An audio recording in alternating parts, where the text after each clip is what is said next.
Konseling kelompok adalah suatu bentuk layanan atau bantuan oleh seorang konselor kepada individu yang membutuhkan untuk menyelesaikan masalah yang sedang dihadapi dan dilaksanakan dalam situasi kelompok dengan melibatkan fungsi saling mempercayai, saling pengertian, saling menerima, dan saling mendukung.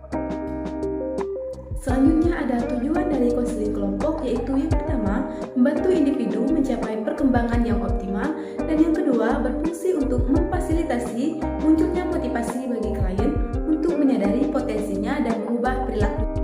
Yang ketiga, klien dapat menyelesaikan masalah lebih cepat dan tanpa menimbulkan gejolak emosi.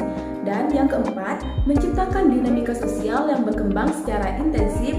Dan yang terakhir, mengembangkan keterampilan komunikasi dan interaksi sosial yang baik dan sehat. Selanjutnya, pengertian self-management. Self-management atau manajemen diri adalah kemampuan untuk mengendalikan diri akan suatu tindakan yang sedang dilakukan atau hendak dilakukan, baik dari segi aspek pikiran maupun ucapan, agar dirinya terdorong untuk menghindari hal-hal yang tidak diinginkan. Dalam teknik ini, konselor mengarahkan upaya perubahan dengan mengubah aspek lingkungan atau mengatasi konsekuensi. Selanjutnya, macam-macam manajemen diri.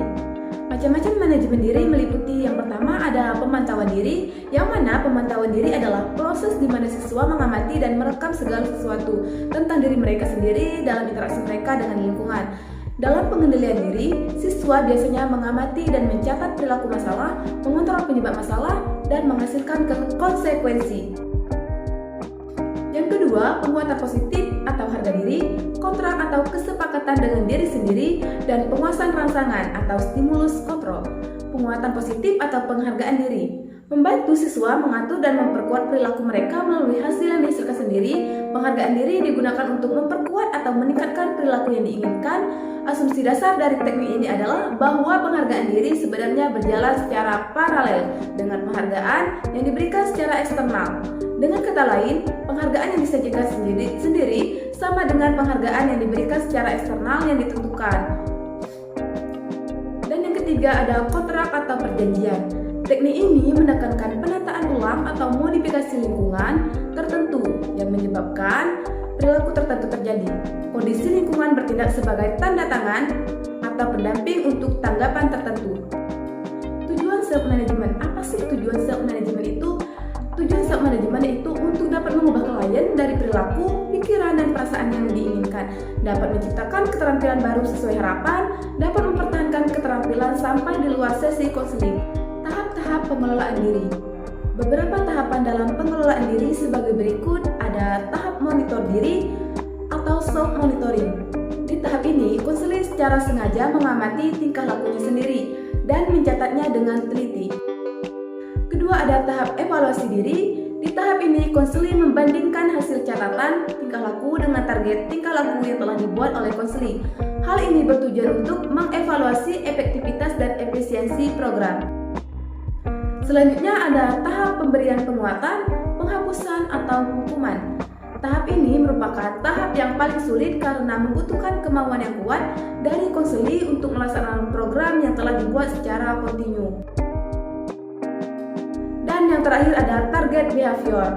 Dalam asesmen behavioral menunjuk pada tingkah laku spesifik yang diamati, diidentifikasi, dan diukur dengan tujuan upaya pengubahan tingkah laku dalam kaitannya dengan lingkungan.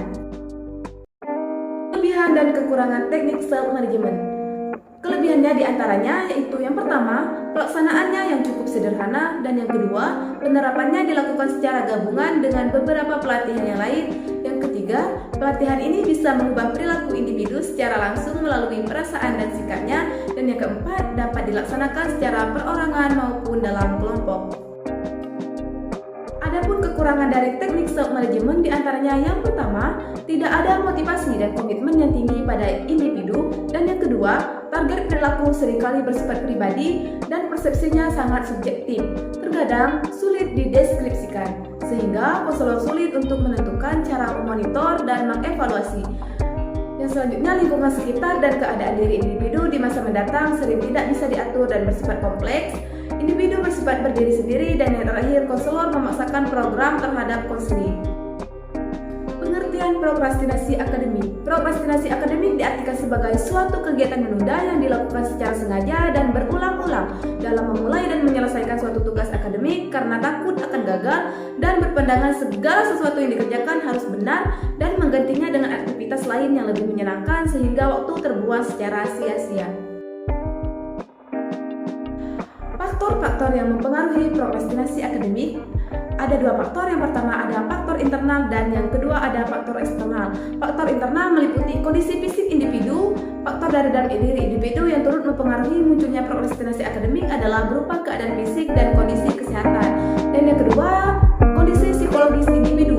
Kondisi psikologis individu